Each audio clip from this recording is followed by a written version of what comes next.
A student doing a startup project and leaving it after the college is actually not a loss. He become a fantastic employee.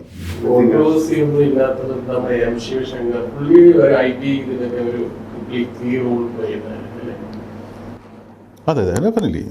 IT in many areas he has played a key role. See, I think, personally, I believe migration is not exactly an issue anywhere. It happens even from developed countries, people will migrate to other places. So in Pathanamthitta, we have RFID enabled close to around 60,000 cows. Mm-hmm. So that anything which happened to a cow, whether a feed is given or whether a disease is being treated, everything is geotagged and everything is recorded. This time the entire Abkari Lelam happened online. The platform was developed by us, and without any problem, it is done very well. We have also created another one where we have geotagged close to 1 million coconut trees in Chittoor and mapped them to the shops.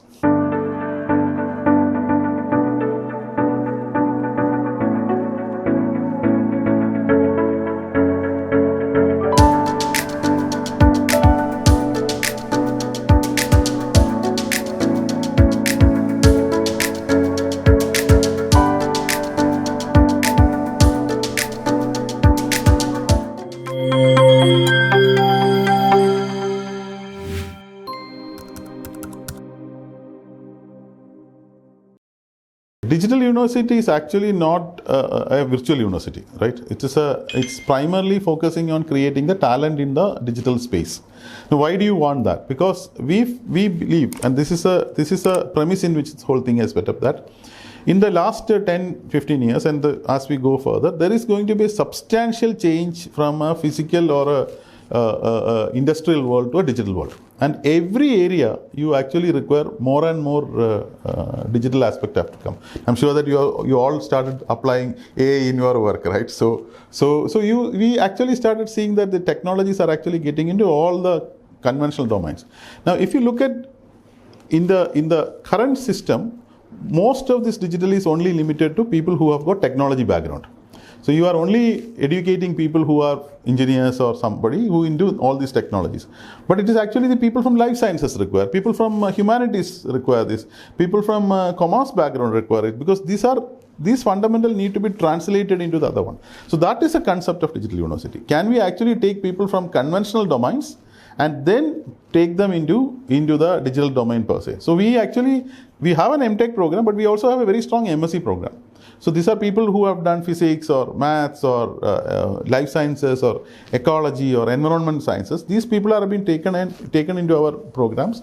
So for example, we have a bio AI course, which is primarily meant for people in the life sciences like biology or zoology, where we actually teach them how do actually these are getting applied into the next level, where the genetics is a very important element, drug design is an important element. These are all computational drug design is a very important element. So these aspects have been taken. Same way from ecology, we actually take an MSc ecology with a ecological informatics specialization. So how do you actually look at from an informatics perspective the ecology, environmental science? So this sort of a transition is what the strength of a digital university as such. Could you maybe give an example on how this computation and ecology can sync together? See, basically, let's say climate studies, for example, right? Climate studies involves big data applications. Yeah. So you really require people who have got fundamentals in climate studies, plus they have very strong background in data analytics. So data analytics is generally not been discussed to that depth in their undergrad education. So in our program, we actually put a lot of emphasis on data analytics applied to the particular domain they have. So that's the way actually we transform them and make them as a professionals for the digital world per se. So they will still continue in their core discipline. That is the beauty. They are not going to become developers or programmers or things like that. They are actually continuing their core disciplines but go into the next level. So we take a person from the chemistry background and take take them through a computational drug design course. It's actually called computational science course, where computational drug design is quoted. Now, many of the pharmaceutical industry require people with computational drug design background, because that's the way actually drug designs happen today. So those transition is what the university is looking. That's why we have not gone into the undergrad education yet, but we go into the postgraduate education. We may actually look at maybe a media tech, where media is having high element of technology in that. So we will be looking at media tech in the days to come. We are looking at judicial tech, because judiciary has got a lot of application of AI and related areas, blockchain and all. So that is primarily the sort of object, one of the key vertical for the digital university. The second vertical is the research aspect, where we believe that there is a need for us to do substantial amount of research in the emerging domains, because people do research in the technology per se, but there is a fundamental shift which is happening, right? So we have see, he works in cyber security related area. Now the type of activities, public order happening in a cyberspace, there is a sociological aspect to this. We need to study that in a much more depth as such. Same is the case with the economics. Digital economy is different from an industrial economy. So there is a research requirement on that. So that is our second aspect. The third aspect is we also believe that in the new world, especially in the context of NEP and others, universities have one more different role. In the conventional universities, we are only creating talent, who in turn go and create economy. But we believe that universities also can play a direct role in creating economy. Universities actually have to be the sort of at points which attract industry. Why should, if Stanford can create Silicon Valley, why can't we create? Why can't this be an attraction to create industries as such? So that is one of our key focus, where we thought that the good faculty who is doing applied research can actually work with the industry, or because of them, industry can come to us. The whole concept of Digital Science Park was that.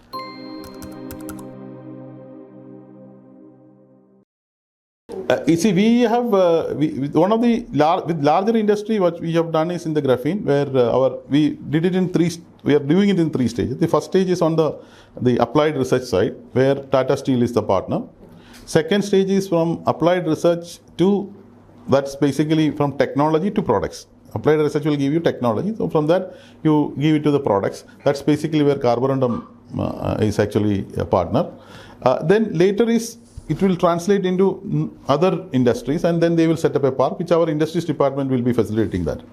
But in the Digital Science Park, we are actually looking at companies or startups who actually look at research and development, and then they can work with us. So we are very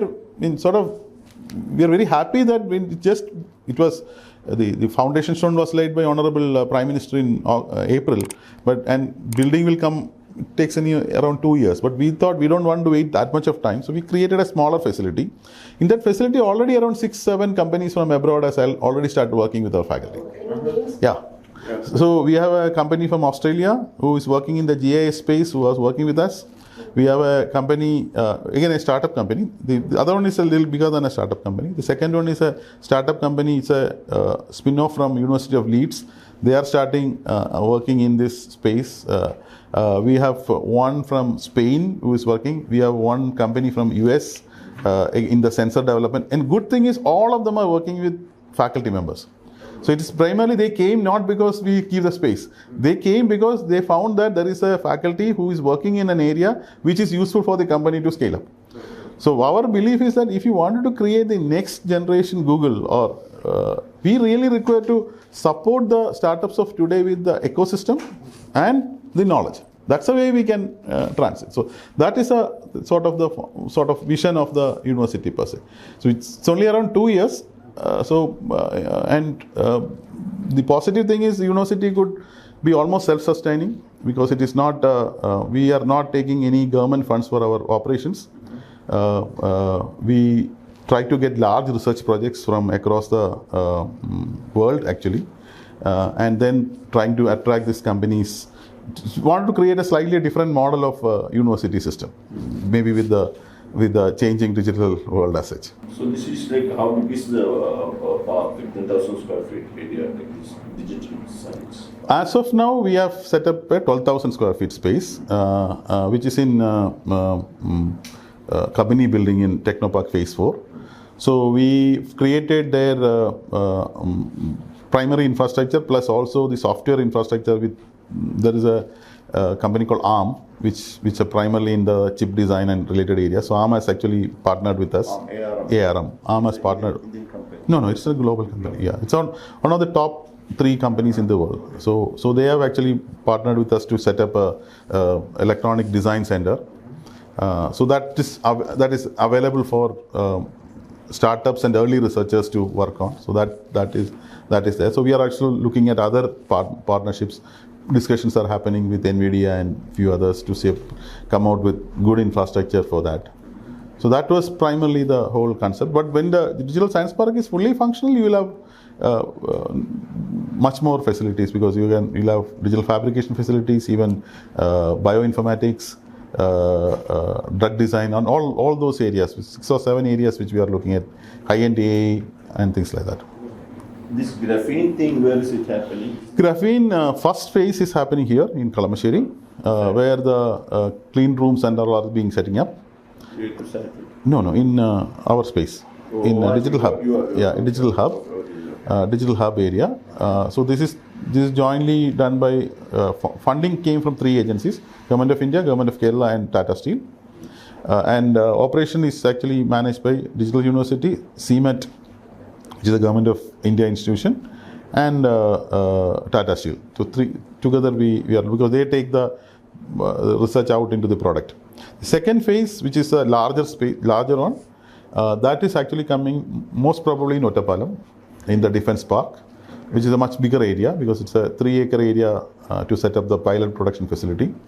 And then after that, the Industries Department will set up a materials park, again perhaps in Ottapalam itself.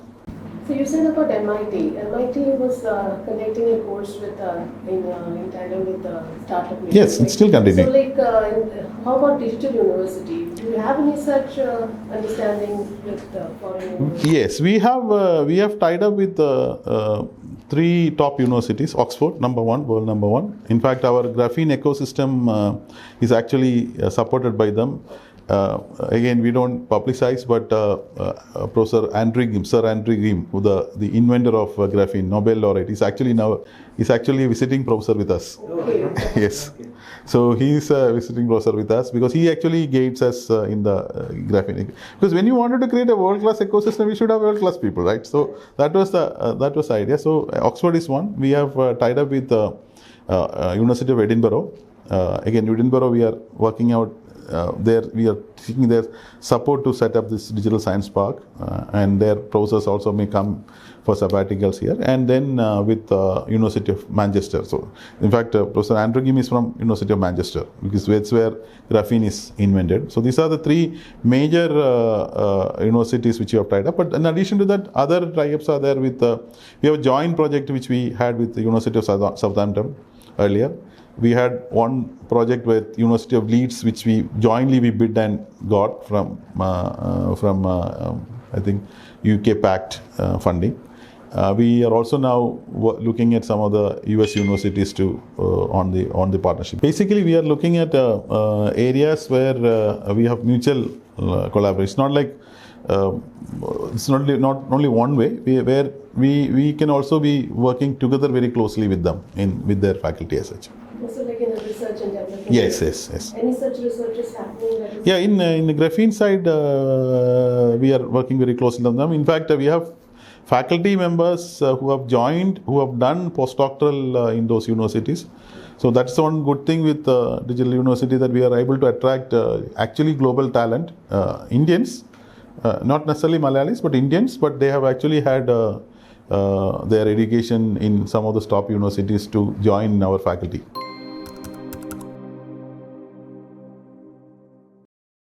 See, I think, personally, I believe migration is not exactly an issue anywhere. It happens even from developed countries, people will migrate to other places.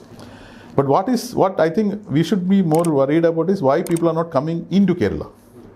So we need to actually have more inflows from other part into the Kerala. And I always ask this question that Kerala teachers are known, school teachers are known across India. Now, if you go to any remote part of India, you see that a school where a Kerala teacher is there. So that means people are known about Kerala education. But when it comes to higher education, we still don't have that chunk of the Indian students outside Kerala coming into the state. That is an area where I think we need to start working on. Again, we need to highlight our strengths. We need to actually start looking at what type of advantages we have and then position that. And I have a feeling that is something which can actually be looked at. Now, if people are migrating into good universities, and like you said, the good brains going to good universities is fine, but we need to also look at where are they going and whether they are really getting the value, or are they going for a different social ecosystem exposure, or they are really going for an education exposure. So those questions we need to be, they are hard questions to be asked. I think most goes for employment. They are focused on employment. So you are suspecting that they might be going for going in not for purely education purpose, but for the social and ecosystem that provide in an overseas country, and the university or the colleges may be very low quality. Not everybody, but quite a few may be going for that. Because see the point which you mentioned about employment. Now here again an interesting thing, which we need to actually, again we need to go more deeper into the research on that, is that the starting pay you get even for a low skill job in a developed country is far more than what they get here. But not so in a skill job and the career advancement in another part of the world today. Because India is growing at around, whatever be the estimate, 7-8%, right? And any day when a country is growing at that, you have so many opportunities are there. So when you are really going to the high-end skills and all, we still have a lot of opportunities in the country. But if you look at low-end jobs where they will go and start working on, and there obviously the pay difference is very, very high.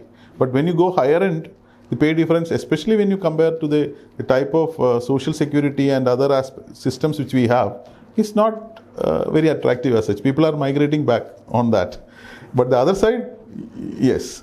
And then there is also that social freedom which you get, which is also could be a major reason why people are moving out. For a particular age group only. Yes, correct. That's for that age group.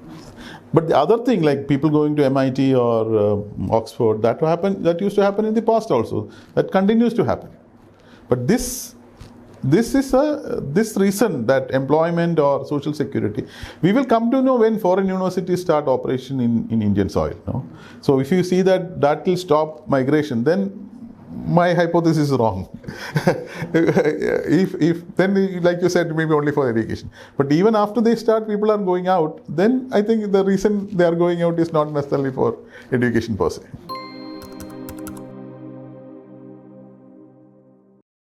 We are good at hardware startups, and we are not good at software. What is your is it correct? It is not exactly correct. We see basically software startups have comparatively footloose startups. They can easily migrate from one place to another place, right? So they actually go to places where there is an easier money available, right? So partially it is right, because in the early stages, I used to say that in the early stages that we are like a nursery. We actually bring a person and then they go to a school or a college in another state as such. So we wanted to stem that. So many of our good startups in the country, they actually started their early operations here and then they moved out. There are people from Kerala who are driving that. See, for example, even Fresh to Home is a classic example. They started by completely Malayali founders, but they operate primarily from Bangalore, and even though their physical operation have quite a bit in Kerala as such. So the easiness of getting venture fund is still higher in other states, especially when it comes to software startups. But hardware startups require a completely different ecosystem, and that ecosystem is not very easy to build. So that's a focus-wise. We have actually said that okay, we will create that. So we created the early prototyping, complete ecosystem, have tied up with MIT to set up fab labs, so that people who are into the hardware can actually almost like a zero cost, they are able to develop on their products and things like that. And they stick to the space. Yes, we still have challenges of supply chains compared to some of the other areas, but that's getting addressed. So we have a reasonably booming hardware startups which are coming. In fact, Gen Robotics is a good case because very few startups in the country has become profitable and value growth in a very short period of time. So within a year, they could actually come out with the product and they can really grow. There are other examples also. So that actually is our forte. So high tech, deep tech, hard tech. These areas, I think Kerala really have a strength, and this whole concept of digital science park, which we are now speaking about as part of digital university, etc., is primarily to take it to that level. Also, another perception that's prevalent today is that Kerala government seems to be using these image of startups or the startup culture as a means to disguise the fact that there is unemployment in the states. So, what is your response to that? See, startups and unemployment are completely two different things, is my perception. Because the startups generally create a lot of value, and employment comes later. So, see, we have around 6,000 startups perhaps, and they must have created little lesser than 100,000 jobs. So, but maybe an SME industry may create much more jobs, right? So that way, it is not really only job creation. Job creation is one aspect of it, but it's more of a value creation. So I don't think these two are. Personally, I don't think these are two are we glamorizing startup culture so much in order to maybe hide the fact that in the traditional ecosystem there aren't enough jobs to go around? I don't think so, because see, again, if you look at the number of SMEs in the state and the number of startups, the percentage of startups is very small. And not only here, even in the country also it's like that, right? You have around, I think 66 million or something of SMEs. We have only around 60,000 or maybe 80,000 startups. So this comparison is not really a right thing. But the value which some of the startups bring in, and the amount of investment which has come to startups compared to SMEs, is actually significant. No. Because one of the reasons is that private investment in startups comes in multiple ways. It's not only the owner who puts the money. It's a lot of investors put the money. But in case of an SME, it's a bank funding or the owner puts the money. The private capital generally doesn't happen in the early stages. Maybe a private equity may happen when it grows, but not at the early stage. So the capital wise, if you take, the investment happening in a startup is far more than what is happening in the other space as such. Also, you had mentioned that people who are slightly talented in coding and other programming, they migrate to Bangalore and maybe Hyderabad because the prospects of employment are higher there, and also the chances of getting investments into their ventures. So why haven't we, in knowing this fact, why haven't we given the same kind of impetus to your traditional ITI-led centers, like for hardware stuff? No, I didn't say that people migrate for the jobs. Yeah. I said that if I'm looking at creating a asset-light startup, the funding ecosystem available in some of the growth centers in the country is different. Yeah. Because So that actually makes some of the startups to move out. Okay, but that does not mean that they are actually leaving and going. In fact, many of them, what they are doing is they still keep their back-end offices here, their development offices here, because development cost in Kerala is actually very highly comparable with many of the other places. They can actually have a cost advantage. So they keep the larger office here, but they still have a funding space or a business space in another state per se. That happens even outside the country also, right? Some of the big names which you see, they actually have their funding is not coming from India. They actually created their offices outside India to bring it. So that this happens across the world. But what we have done this was happening. But what we have done, we have actually took this as a metric, saying that, okay, let me see how many startups get retained here, and how do I bring more startups from outside here. That was actually a metric which Startup Mission has actually worked on. So we try to create support systems, infrastructure. As far as software startup, the infrastructure may be like high-end softwares which they can work on, computing power which they have to. These are all things which we have provided. I don't think too many states actually provide such things. You know, if somebody wanted to work on AI solutions and something similar to Gen AI and all, and they wanted GPU machines, we are providing that. So people can actually, because it may be difficult for somebody to afford by themselves in an early stage. So such infrastructure we are actually providing, and I don't think we have not marketed this that well. Compared to many other places, we have not really told the world that no, we have so much of infrastructure available where you can actually bring in startups can actually thrive on. So maybe that's something which we'll do. COVID also created a slight problem, because when we set up this hardware ecosystem here, we actually planned it as a leave, play, work space. So people can actually come and even stay there. So this may be one of the ecosystem where people can even stay and work on. But our idea was that many of the hardware startup ecosystems in the country, as such, we don't have an ecosystem in the country. So many of them are sort of spread across the country. They can actually come here, use this facility, and then if they feel that they can actually grow here, they can actually migrate to one of the industry park and then grow. So this was the model which we actually thought of. Has it been implemented, or? The infrastructure is getting ready, and we also have through IIITMK or the Digital University, we have also brought in a few large startups from other parts of the country also into the ecosystem. So Maker Village is actually being used by them. Some of them use in virtual mode, some of them uses physical spaces also. But this is something which we will go further. We will do it in a bigger manner, because now that COVID is sort of done. This is an area where, because this ecosystem of the entire digital fabrication, electronic fabrication at one place, we don't have anywhere in the country.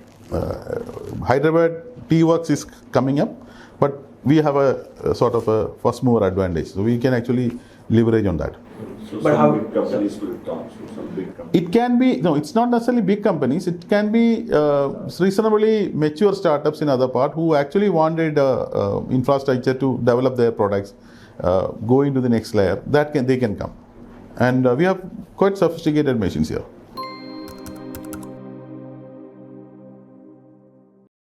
Kerala has a very interesting startup history. As you know, at that point of time, we were never used to call us startups, but we call us the technology business incubator. So technology business incubators were always a part of some academic institution. Yeah. So even in Kerala, we had one with NIT Calicut. Yeah. For the first time in the country, Kerala started a TBI in a non-academic premises, that is in the Technopark. So this has happened sometime in 2004, I believe. So this is the first non-academic incubator which has been set up. But it was primarily looking at how do you leverage the Technopark expertise and Keltron and other expertise to create companies. So some of the companies from that actually have grown big, and one of them is called MobMe. And the MobMe founders later requested Government of India to see whether can we actually have a private-public partnership incubator, again for the first time in the country. That's what's called Startup Village. Yeah. So it has got another name, but it's primarily branded as Startup Village and started as a Technopark and the DST together set it up in here in Kochi, Kalamassery. And there was some the corporate funding also for that. But that was actually conceived as a project. So I think it started sometime in 2011-12 period. So it actually, like you said, it has really created a lot of hype because it actually aligned extremely well with the needs of the students and all. And but by 2015, they found that the scaling up is actually difficult because of many reasons. One is that you really require a very comprehensive model to develop a startup ecosystem. If you look at across the country or perhaps across the world, startups are always being promoted by the industry. See, if you look at Bangalore or Hyderabad or NCR region or Mumbai, it's the conventional industries which actually drive that. So if a government has to drive, or a place where you don't have that high level of industry presence, you need a completely different model. So that is what Startup Village realized, and then they actually made it into a virtual sort of a thing called sv.co. And so that is a time when this space in Kalamassery, I think 2015, the Technopark TBI decided that, or government decided that Technopark TBI will actually manage this space also. So that is the time my predecessor, Professor Jaishankar, Dr. Jaishankar Prasad was in charge of that. So he was primarily took it over, and then he sort of put a shape to that. And then 2017 when I came, I actually built from where he left. So I actually created a completely a ground up model looking at 5 elements, right from evangelizing the startup culture, which is what Startup Village was doing quite well. But just evangelization alone will not do. You really require to put people some type of a knowledge and deeper skills. So we started creating knowledge programs. So that was the second layer. The third layer was primarily on experimentation. That's basically where the fab labs and other things were set up. So people could actually experiment and do it. So by this time, and we also expanded our footprint in colleges, close to around 140 colleges at point of time. I think now it is around 400 colleges, small incubators have been set up. So the whole idea is that can Kerala create a different model of ground up startups. So if you go to Bangalore, you don't see the percentage of startups there, not necessarily from Kannada. Same is the case with most other part of the what we call as major hubs. But Kerala, it is not so. We have most of the startups are from Kerala itself. So we actually created this sort of a ground up model. And then we also started saying that, okay, let's not focus only on colleges. We'll also look at people who have got experience, people who are working in corporates who wanted to come. So we need to create other models. So we started creating support for funds. We started linking with a lot of other entities across the country to bring CSR funds. So that was, so the first 3 layers is primarily evangelization, knowledge and experimentation. Next 3 was primarily on the incubation, the launch and development. So this model is what I've tried, and we also try to give sort of exposure to the startups in international arenas and things like that. And that's the way that momentum started. And by the time, parallelly, I think in the country also there's a lot of things was happening. We have very inherent challenges. We didn't have funding agencies. We didn't have people who know how to invest in startups. So not only the startups, we need to educate investors also to how do you invest in startups. So those things which was actually been an interesting challenge. But I think now that has gone to the next layer. Now it is actually ready to fly. Mm-hmm. But initially we also made the mistake of putting too much focus on students startups, and then what we have seen is they spend some time there, they enjoy themselves, and then when they get a good job, they may create this startup as a stepping stone for their career in it. So yeah. They show this, and then when they get a job, they move out. So that was a fault if you look back, or I would say that see, everything has to be looked from a context. Now today, like you said, if I look at today's context and look at it, can be construed as a mistake. But if you look at that context, Kerala, even though we have great entrepreneurs, and if you look at banking sector and other things, we have companies which have actually become nationally very famous, retail space. But entrepreneurship culture as such, something as a career was never been encouraged in our families, right? So there is a need for you to break that. And the only way to do that is, I believe, is that you need to actually glorify it. You need to actually make it, you need to celebrate it. That is exactly what Startup Village did. So if you look at perhaps of the startups which have came, or the students which have came, maybe 5% or 10% only must have created larger companies. But it's really created the startup being a common household name. And parents started saying that, okay, taking up a startup is not a bad thing. You can. So that way it actually made a big difference, so that we could build on the top of it. So that breaking that barrier or a cultural change, Startup Village has done really a great job. It has brought a lot of confidence to the children who are coming. In fact, people were actually able to communicate with top leaders in the world. People can actually go to maybe the Microsoft and be there. So even though it looks to be, simple things, but these are all very important things to create a culture. And I think across the country, we have a model how we can actually evangelize and create that as such, which is good. But and also, even though the startups must have failed, I don't think the startup entrepreneurs have really failed. Any of them have actually later created their own companies. Maybe their first venture has failed, second venture has failed, and then later they have really created bigger companies, larger companies. There are several examples like that. I think our unique model is that we are actually starting from the grassroots and building up, rather than only taking people at the top.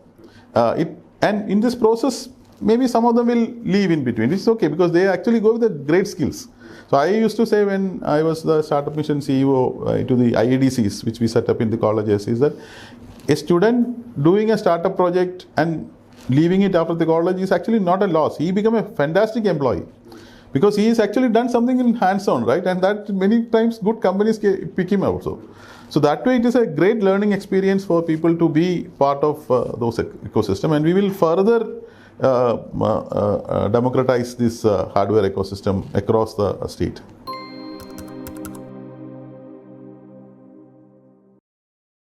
It's a I think it's a very successful model. I cannot give you the numbers because you should ask the current CEO. So we looked at saying that the startups actually require funding because they come with ideas, and many of their ideas become profitable in a longer period of time. So conventionally, we know about how to fund a profitable venture or an asset-heavy venture. Banks are there and the ecosystem is ready for that. But when it's an asset-light venture, when there is ideas, the only way is somebody who is ready to take the risk. That's what we generally call as angel funds and later VC funds. So angel funds is the first level. So we didn't have too many angel funds here other than some small angel groups. So we start thinking about how do you do it. So we thought that we will bring and invite angels from other part of the country to come here. But if you want them to come here, there is some incentive has to be there.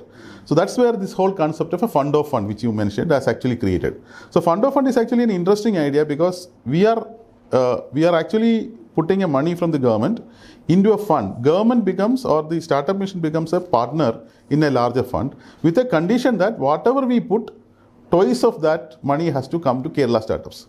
But more important thing is, let's assume that it is a 500 crore corpus. So state government we put a ceiling that we will not put more than 25%. We never put so much of amount. We put let's say 10 crores. Now we say that when we put 10 crores, 20 crores have to come to Kerala-based companies.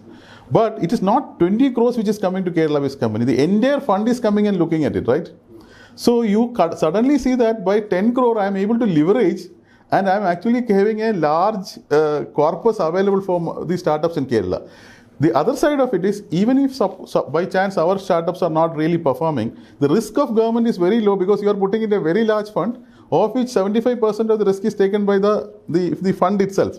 So that model worked extremely well because even though first investment we made only 10 crores, they have invested more than 25 or 30 crores in our startups. And Kerala startups in their portfolio, all of them are doing well. Some of them have really gone big. Open is a good example where we put in a very early stage, which has become a unicorn. Gen Robotics is another case. We put in a much early stage. Now it is a 200 crore company. So the entire money we put came back already. And the corpus now is a really big size. I don't know the exact size, but that I think you should ask the current CEO. But it's a successful model of how you can actually have a private-public partnership for funding the startups per se. Not only the startups got the fund, but the investment the government made has also given hefty returns for the Startup Mission per se. That could be a unique model. Is there anywhere? Government of India is also doing through SIDBI and I think few other agencies, much bigger corpus. Now, after our model has become popular, many other states are also started looking at this fund of fund model. But we give, almost a full freedom for the investor because we say that they do a very due diligence process. So let's not make any inroads into their decision-making process. What as state we did was, we actually marshaled the startups curated them, trained them, and put them in front of these investors. Now the investor has to take a decision whether to invest or not. And we have actually we have invested in through this, we have invested in space companies, and some of them are actually becoming very big. In fact, the country's the first private launch pad is by a company which is based in Chennai, who also started an office in Kerala. This company is one of the investment which made. So it's again really have gone big. So the from investment side, it is really good. For the availability of fund to the startup also, it is good. So both the purposes actually been met. But how come you invested in this Chennai company? They came to Kerala. They are actually started their operations in Kerala. Because that's a condition that if you want to have, you have to have operations in Kerala. We should have a GST registration in Kerala. We should have X number of people who are working in Kerala. So this is also one of the ways of bringing startups from other places to Kerala as such.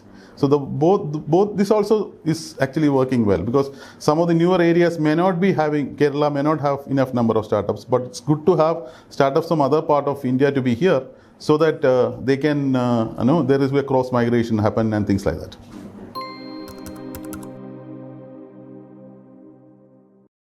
Now the new policy is being in the works, in the draft IT policy here.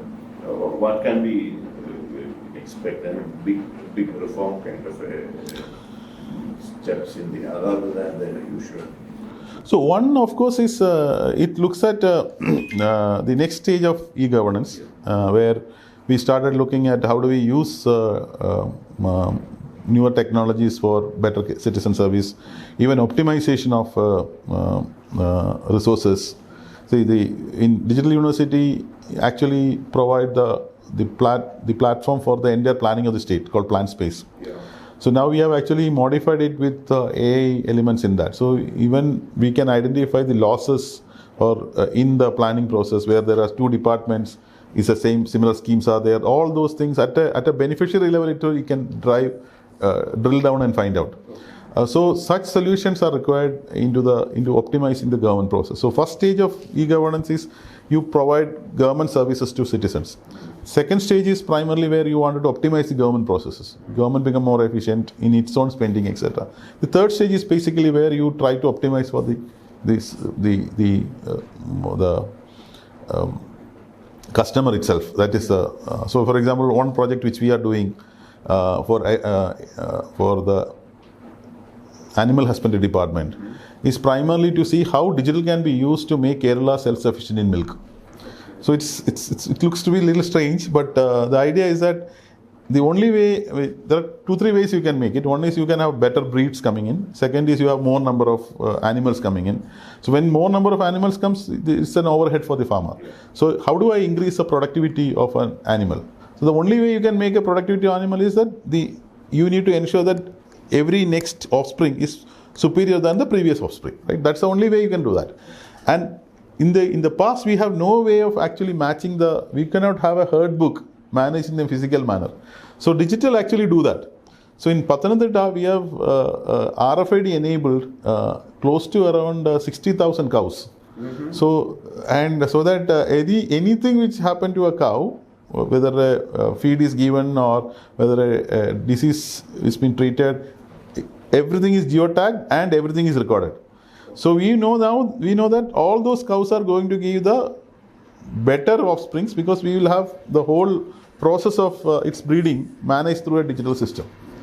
So this is again nationally a very model project, and state may extend it to the entire cattle population in the state per se. So such areas in the policy also speaks about how do you actually use the technology to the next level as such. So also technology, it also speaks about more participation of private entities in the park. The point which you mentioned some time back, like earlier we were only looking at closed spaces as parks, but the policy also speaks about, there's a draft policy says that even if it is somebody is outside, that can also be as a deemed park sort of a thing, where some of these facilities can be extended. So the whole concept of continuum of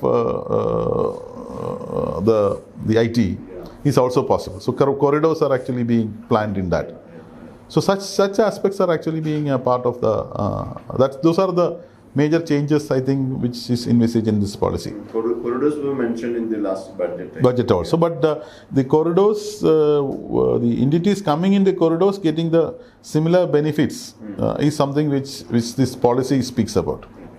And this actually go very hand in hand with the industry policy also. So industry policy also focus on some key areas. So this goes hand in hand with that. And this 60,000, this Pathendra, where is this exact? India Pathendra. India Pathanamthitta district, we have around 75,000. Under whose control it is? Veterinary department, animal husbandry department. So the whole, and in fact, we have developed a very comprehensive e-health system for the animals. So all veterinary clinics can actually run on our platform now. It's just started only. So just like e-health for humans, we have created an e-health for that's not only for cattle, but for every animal. So if you have a pet, you can actually book online. You can actually go, and the whole thing has been tracked. And even disease spreading, on health, all of those aspects are being covered. It's a very, very comprehensive enterprise solution which we have developed. And any results, like scary results on this? No, this RFID enablement happened last year, so it's just completed. So it will take another 1 or 2 years to see the real results, because this has to be linked with the breeding process and herd book management process. But it can be extended. It will be extended to industry. It may be extended into the industry. It should have to be. Then only you will reach the whole thing. But the other platform is going to be extended. So all the dairy farmers should sign up. Every farmer, not only dairy farmer, even a farmer with three or four cows, even that person will actually. This is actually a small thing, a very small thing. It's actually injected into the earlobe, so it will be there. So now when the doctor, veterinarian goes, or any of the vet assistants goes, they will use their reader and they will know the detail of the cow from the cloud. Then the whole thing goes. So it's a very interesting model. Yes. This time the entire Abkari Lelam happened online. The platform was developed by us, and without any problem, it is done very well. We have also created another one where we have geotagged close to 1 million coconut trees in Chittoor and mapped them to the shops through blockchain. So when someone goes and drinks a toddy, he can know from which coconut tree it has come. So the whole tracking has been done. It was no mixing and all. Ideally this model now with geo tagging of the vehicle, we know that no mixing can be done on the way also. Now earlier we didn't know which tree it is coming, so they only know the total quantity produced and total quantity sold, and you don't know whether any mixing happened. Now you know tree wise you can map. So that complete data is available online. That's how many trees? Close to 1 million, I think. Exact number, close to Excellent.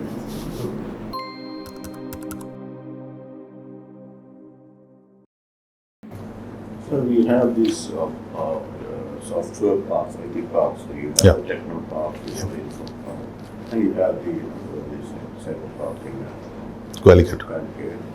But now, what we are seeing is that companies are coming out and setting up their own facility outside. So, like even Zoho recently announced setting up in Uttarakhand.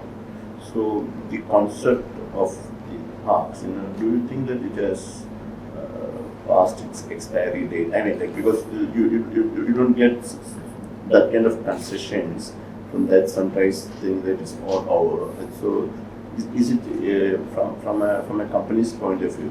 And Kerala, as we know, Kerala is a big city type, anyone can set up. So that concept has cost. What's your assessment? I don't think so, because if you ask all the three parks, I mean, in fact, 2 parks have got CEOs, they will say that they have a big waiting list.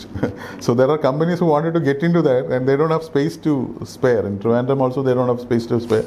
Even But Kochi. why should somebody get in if there is no other, like, concessions, taxations? A lot of advantages are there. No? It's like living in a walled environment. You have a lot of things are taken care of. You don't have to worry about some exclusive facilities, like maybe for food. You don't have to have. You may have a hospital facilities. You may have an entertainment facility. Many of them have become as a part of the park per se. That is a big advantage, and also there is a community. So especially for mid-size or a smaller companies, being a part of a community is very, very important, because that actually ensures that there is a cross-learning happens. So that way the park provides that environment. But having said that, there are also, like you said, there are companies who, when they grow big, they may like to have their own facility, which is quite fine. But I don't think it has outlived its purpose. You still require it. But what we are looking from a digital university's perspective or university's perspective is that the technoparks actually provided the basic, the physical infrastructure, and also, like you said, the concessions and other things which can actually be operated. They actually sort of ensure that regulatory compliances have been channelized, which are the pain points typically in industries. Those things have been taken care of. But the next stage is primarily where you are to bring knowledge industries. So knowledge industries require infrastructure in a different kind, where there is a amount of risk in that. There may be failure can happen because they are working on research and development. So some of those risk has to be underwritten. So you really require infrastructure to support that. You really require talent to support that. You need to have mechanism to ensure that their patents and IPR are being protected. So these are the elements which is required in the next stage. And that is what knowledge science parks and the digital science park is actually providing. Digital science park has come a little ahead. Other science park will be coming with various themes as such. So this is not only for startups. This can also for a company who is maybe a service company, who now think that they can actually diversify into a product field, maybe in a new field, but they don't want to invest heavily on their infrastructure because they don't know whether it's going to be successful. They can actually come to the park, work with either they can just use the facilities or work with the university or the talent. They also get students who can actually work as interns for them at a low cost. So all those facilities will be there. That is a vision in which this whole thing has been conceived. Can we say that that we all know that we missed the first test, in the sense we had the first park, but then we missed all the boom, and then the second test. So now that this knowledge and science pack and all, like we are getting ready to get into this test, that we as you mentioned, that we are the first person to lead there and then take the next ride. Can we say that confidently? Yes, because of 2-3 reasons. One is I don't fully agree that we missed the first bus. Even though if you look at the data, you'll see that Bangalore's export is so large compared to what we have. Even though Kerala has a very large chunk of IT professionals in the country, our export number doesn't tally with that. So that is a fact. One of the reasons is that if you look at the IT industry is actually being driven by conventional industries. People from the conventional industries went and actually started most of the first generation IT industries. And then there is a reinforcing effect. We didn't have that sort of a conventional large industries in Kerala, nor we didn't have too many research organizations. In fact, if you look at Bangalore, quite a bit have been driven by the people who came out of their multitude of research institutions there, and they created the first wave of growth. Now, when you come to knowledge, we have an advantage that we have the several research institutions who can actually partner with us. So we don't speak this so big, but think about the success of Thermo Penpol. Because we had Sri Chitra, that's why the Thermo Penpol actually got formed. So there is also a TTK which also created products from the Sri Chitra. So we have some strong research institutions, because in 70s government invested in research institutions. We have not monetized all of them, their wealth. It is a time that we can do it. And the other advantage is the newer industry don't require too much of a geographical footprint. So we could never think about, in a 10,000 square feet space, I can actually create so many industries is unthinkable in the past. Now it is not so, because you can actually have a very small geographical footprint and you can really create large scale industries. So that way it is very well aligned with what Kerala's, what I can say, the previous world vulnerabilities. One of our vulnerabilities is that we didn't have too much of a space to offer, etc. So we can actually, when you move to high tech, we find that is quite possible, and I believe that making this sort of a gem and creating an R&D ecosystem and translating that R&D ecosystem into something feasible, if we do it properly, this can be a great game changer for the state in the days to come. So it can be Kerala's next 10 years. We can say it can be Kerala's decade. I don't say Kerala's decade, but I believe that this aligns with what are our strengths, and some of our conventional vulnerabilities of economic development, especially in the industrial development, actually get addressed when you have high-tech industry. And if you look at the success of our existing companies, we have seen that companies who use technology has actually done very well. Whether it's Lendacare in here or Thermo there or Synthite, all of them are, or Agape, all of them are actually becoming great companies, right? And they all use technology. And once it comes to the technology, we actually have can actually play a good role. And with R&D being a strong element, this next gem can happen. And quite a bit of thing is happening in the university ecosystem. Not only with digital university, we are very small, but if you take MG University or Kerala University or Calicut University, all of those universities now that momentum is happening, where you start looking at how do I translate my research into the products, linking with the industry. So I am very, very bullish on the knowledge economy can take shape, and a lot of industries can come into the Kerala per se. Even Synthite has tied up with Correct. In Geojit Center.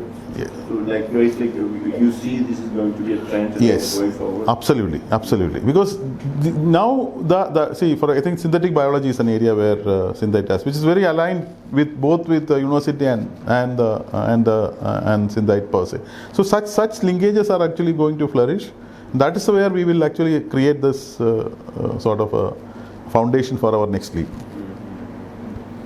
So right now we are putting in the foundation so that we can.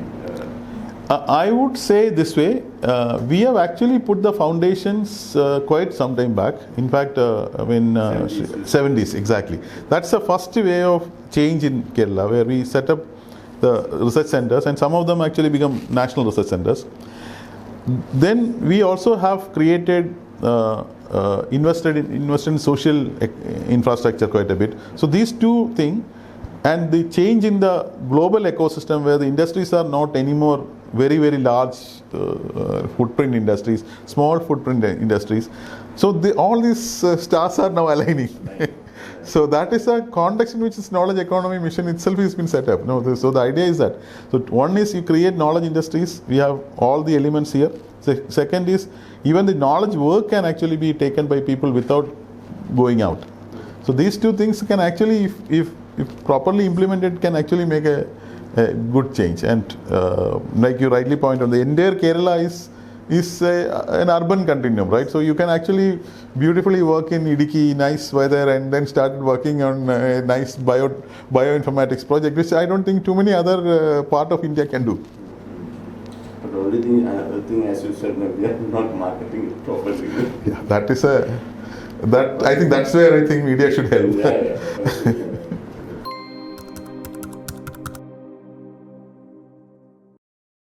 Controversy ഒന്നും ഇല്ലാത്തത് നമ്മുടെ ശിവശങ്കർ പുള്ളി ഒരു IT ഇതിനൊക്കെ ഒരു key role play ചെയ്തായിരുന്നു. അതെ definitely IT യിൽ മാത്രമല്ല, many areas he has played a key role.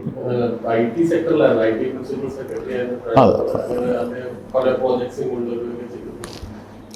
അല്ല, what I mean is when he was in multiple roles, ഇപ്പോൾ ടൂറിസം ആയിരുന്നപ്പോഴും DPI ആയിരുന്നപ്പോഴും എല്ലാം he has contributed quite a bit. I worked very closely with him and I found him as a great professional and a person who is very, very bright, take decisions very fast. But that is true in the current dispensation also, that Current IT secretary also is extremely good. He takes decisions very fast. So that is a good thing with the IT sector per se. We have, And it comes directly under the CM, so. yeah, correct. So this is directly.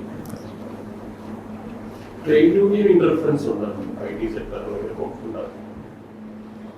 IT സെക്ടറിൽ trade union interference ഉണ്ടെന്ന് തോന്നുന്നില്ല. കാര്യം I think all the companies are, at least in the parks, are all meeting the requirement, minimum wages, support systems and all are there. So I don't think there is a അങ്ങനൊരു നമ്മളങ്ങനെ കേട്ടൊരു issue ഇല്ല. And actually, kind of a startup note സംസാരിച്ചായിരുന്നു ഫ്യൂച്ചറിൽ. അപ്പം that person is a Malayali. He actually started out from here, but he actually was very much in saying that you should not mention me as a Kerala-based startup. You should say I'm an India-based startup because there are some sort of funding issues. Like when investors come, the North Indian investors come, they have a fear that Kerala-based startup will stay with only, that there might be some sort of a block or something. So he was very much particular about asking me not to write Kerala-based startup, write India-based startup. So അങ്ങനെ ഒരു ഇത് വരുന്നുണ്ടോ? ഞാനത് കേട്ടിട്ടില്ല. പക്ഷേ ആ perception നമ്മൾ തന്നെ ബിൽഡ് ചെയ്യുന്നല്ലേ. We are very self critical. So we actually sort of exaggerate a small thing into a very big way and in the whole process നമുക്ക് it actually bites back. I knew that in the past some people actually try to create their visiting cards where they put another office in another state primarily to crack businesses. But അതൊക്കെ ഇപ്പോൾ മാറി. So that all change. But ഇത് ഞാൻ അതിൽ കേൾക്കാണ്. I just did this story day before yesterday, and he was very particular about not mentioning Kerala-based startup. He said, okay, you might misconstrue. I know that I am a Malayali and I started from here, but there are some issues regarding investment when it comes to investment. So one of the thing is that, one thing we Startup Nation purposefully did was we actually tried to make sure that we become visible in many of these cases in the national level.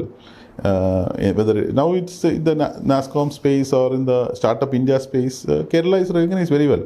In fact, Kerala Startup Mission continuously 3 years got the top performer ranking, which actually, and we created some very unique things which other states have not done. Adellam bhayangara positive items. For example, procurement. The policy which we brought in to procure up to 1 crore directly from startups is actually taken as a national model.